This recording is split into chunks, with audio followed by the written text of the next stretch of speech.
හරි. දැන් කියන්න යන්නේ මට තියෙන අත්දැකීම් කියන්න යන්නේ. දැන් මේ 5800 වගේ ඒ වගේ පේන්සෝ එකක් ගත්තොත් දැන් අපේ මාකට් එකේ තියෙන එතකොට අපිට තියෙන ලොකුම ඉෂුව එකක් තමයි අපි මැෂින් එක වැඩ කරලා ඉවරලා ගෙනල්ලා තිබුවට පස්සේ අපි ගෙනල්ලා තියෙන තැන අපේ ඔයිල් කාන්දු වෙනවා අපි දැකලා තියෙනවානේ. අන්න ඒ වෙන්නේ ඇයිද කියන එකට මම පොඩි දේවල් ටිකක් කියන්න යන්නේ. ඔයාලත් බලන්න ඔයාලගේ මැෂින් වලත් මේ දේ වෙනවද කියන එක.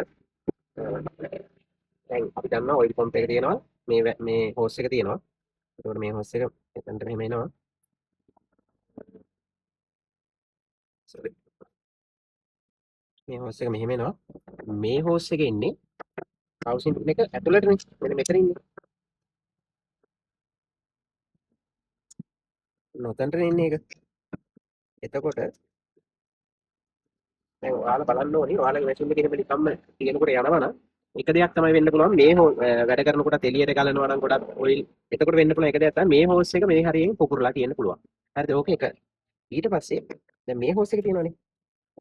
මේ හෝස් එක දැන් අපි මෙතනට තද කරනකොට මේක නිකම්ම ඒ කියන්නේ මේක ඇත්තට අපිට ලූස් එකේ බහිනවා කියලා අපි කියන්නේ අර. ඒ කියන්නේ නිකම්ම මේකේ දැන් මේක ටික ටයිට් එක තමයි මෙතන බහින්න ඕනේ. මේක ඇතුළට යන්න ඕනේ. ඉතින් එහෙම ටයිට් එකට යන්නේ නැතිව මේක නිකම්ම ගොඩක් පොඩක් ලූස් එකේ යනවා නම් ඒක හෙලවි හෙලවි තියෙනවා නම් ඒ වගේ වෙලාවට ඇත්තටම ඔයිල් ඔතන මෙන්න මේ හරියෙන් යටින් ගලාගෙන ගිහිල්ලා මෙතනින් එළියට එනවා. ඕක එක ප්‍රශ්නයක්. හරිද? එතකොට අපිට කරන්න තියෙන ලේසිම ක්‍රමය තමයි මේක පොඩි ගාණක් වෙන්නේ. මේක අරගෙන අපිට මේක දාගන්න පුළුවන්. මෙතනට හයි කරගන්න ඕනේ. ඕක තමයි ඒක ප්‍රශ්නයක් ඔය ඔයිල් යන එක. ඊට පස්සේ දැන් ආයි මේ ඔයිල් පැත්තෙන් ප්‍රශ්නයක් එනවා. මේ ඔයිල් අපි අලුතෙන් ඔයිල් පම්ප්ස් හයි කරා කිව්වටවත් එහෙම කිව්වට සමහර කට්ටිය මම දැකලා තියෙනවා මේ ඔයිල් වැඩ කරන්නේ නැහැ කියලා. ඒකටත් මෙන්න මෙහෙම දේවල් වෙන්නත් පුළුවන්. මෙන්න මේ හවුසින් එක තියෙනවනේ දැන් ඔයිල් පම්ප් එකේ හවුසින් එක. මේකයි මෙන්න මෙතන මේ ඔයිල් හෝස් එකේ හෙඩ් එකයි මේ දෙක හරියටම ටයිට් එකට එකතු වෙන්න ඕනේ. හරිද? මේ විදිහට ටයිට් එකට එකතු වෙන්නත් ඕනේ. නැත්තම් මෙතනින් අපි දන්නවා මේක වැකුම් එකකින් වැඩ කරන්නේ. මෙයා කරගෙනක මෙයා වැකුම් වෙලා තමයි වැඩ කරන්නේ. මේ වැකුම් එක මෙතනින්ම ලීක් වෙනවනම් ඔයිල් එන්නේ නැහැ. එතකොට ඒකත් ඔයාලා හොඳට බලන්න. එතකොට එහෙම දැන් හදිස්සිය හරි ඔයාලා වැඩකට ගිහිල්ලා එනකොට ඒ වැඩේ වෙලා ඒ රත් වීමත් එක්ක තමයි ඔය වෙන්නේ. එතකොට මේ කාලයක් වැඩ කරනකොට නෙවෙන්නේ. දැන් ඔයාලට හදිස්සිය හරි එහෙම ඒ වෙලාවට හෝස් එකක් ගන්නත් නැත්නම් ඔයාලට පොඩ්ඩක් හිතලා බලුවොත් මේකට පොඩි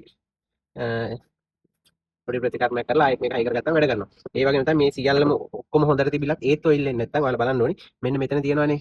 මේක තමයි එයා ලයින් එක ඔයිල් ටැංක් එකට. ඒ කියන්නේ ඔයිල් අඩු වෙන්න අපි මේ ටැංක් එකට එයා එක පුරවා ගන්න ඕනේ. ඒ පුරවා ගත්තම තමයි ඔයිල් ලෙවල් එක මේ කියන්නේ අපි ඔක පීඩන සමාන කරනවා කියන්නේ. මන්න පීඩන සමාන වෙනකොට තමයි ඔයිල් එළියට එන්නේ. නැත්නම් ඒත් එන්නේ නැහැ. එතකොට මෙතන මේ වෑල් එක બ્લોක් වුණොත් ඒත් ඔයිල් වැඩ කරන්නේ නැහැ. මෙන්න මෙතනට එන වෑල් එකක් තියෙනවා.